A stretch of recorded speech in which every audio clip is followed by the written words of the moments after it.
How to Irritate People is a 1968 television broadcast written by John Cleese, Graham Chapman, Marty Feldman and Tim Brooke-Taylor.Cleese. Chapman and Brooke-Taylor also feature in it, along with future Monty Python collaborators Michael Palin and Connie.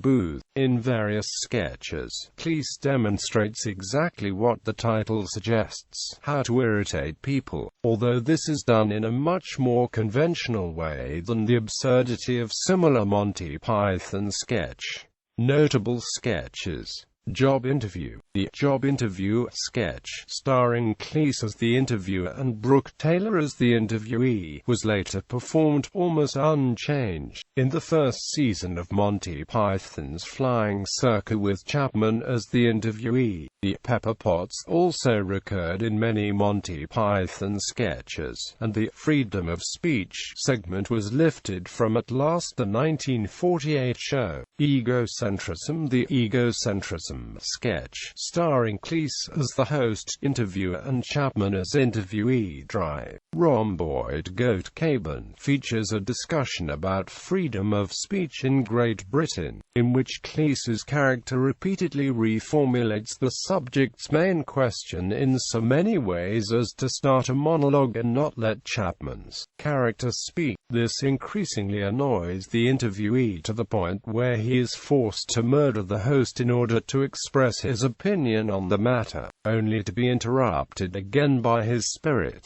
Car Salesman. The Car Salesman sketch, in which Palin refuses to accept customer Chapman's claim that a car he sold is faulty, later inspired Python's Dead Parrot sketch, in which the malfunctioning car is replaced by an expired parrot. Quiz Show. The Quiz Show sketch, where Brooke-Taylor as a pepperpot annoys Cleese, a quiz show host, while appearing as a contestant on a show, was later adapted into another Monty Python sketch, Take Your Pick, in episode 20, where Terry Jones plays the contestant attempting to win the prize of a blow on the head. Airline Pilots. The Airline Pilots sketch is set in the cockpit of a commercial airliner, with Cleese and Chapman.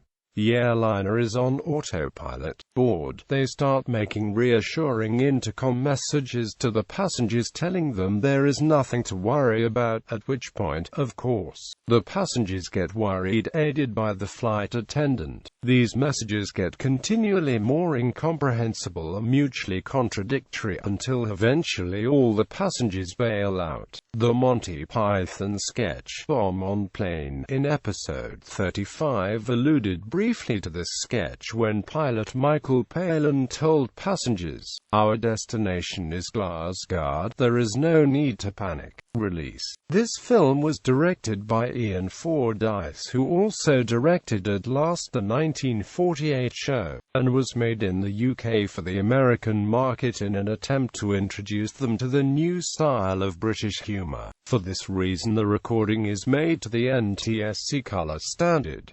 The idea for the show came from David Frost. It appears the show was never broadcast in the UK, but was first broadcast in the United States on the 21st of January 1969.